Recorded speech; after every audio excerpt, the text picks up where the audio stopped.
ये गठबंधन के भीतर की बातचीत है। मैं गठबंधन धर्म की मर्यादा को तोड़ूंगा कि अगर मैं सीटों की संख्या अभी सार्वजनिक तौर पे चर्चा करने लगा। गठबंधन के भीतर इसको लेकर चर्चा हो रही है और जब आम सहमति बनेगी तो घोषणा भी कर दी जाएगी। भाई भरोसा तो मेरा तब हिलेगा जब हम लोग चर्चा के उस दौर पे पहुंचेंगे जहाँ पे सहमति नहीं बन रही। चर्चा ने अभी उस तरीके से गति ली ही नहीं है और इस बात को मैंने कहा है कि ये हर गठबंधन में लोकसभा चुनाव में भी अकेले रणनीति बना रहे हैं। भाई आपको हर परिस्थिति के लिए तैयार तो रहने की जरूरत होती ही है ना। हैविंग सेड दैट, गठबंधन को लेकर या आप सबसे छुपा तो है नहीं कि चर्चाएं चल ही रही हैं, पर जब तक चर्चा का एक अंतिम स्वरूप नहीं आता तब तक गठबंधन को लेकर किसी तरीके की कोई भी बात करना उचित नहीं। और ये गठबंधन का स्वरूप फाइनल होते होते तक चुनाव भी समीप होंगे, क्योंकि ये हम लोगों ने अक्सर देखा है कोई भी गठबंधन का फाइनल स्वरूप, बल्कि पिछले विधानसभा के चुनाव में तो आप देखिएगा कि अधिसूचना आ गई थी तब तक गठबंधन ही तय हो रहे थे।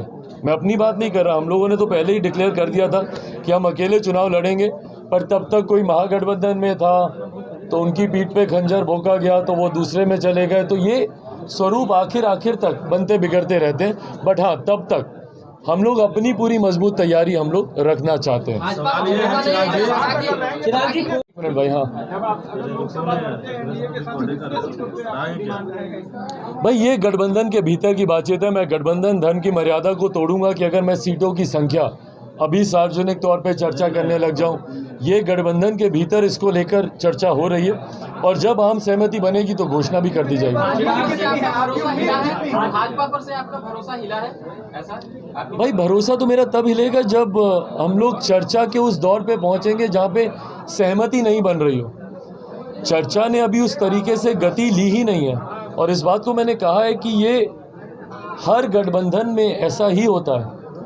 चुनाव आते तक ये चर्चाएं बढ़ती हैं, तो सब कुछ आज तय हो जाए मैं ये मान के भी नहीं चल रहा और मैं किसी जल्दबाजी में हूँ भी नहीं। गठबंधन की भी नजर आप पर बनी हुई है, क्या लगता है जो सीटों का समीकरण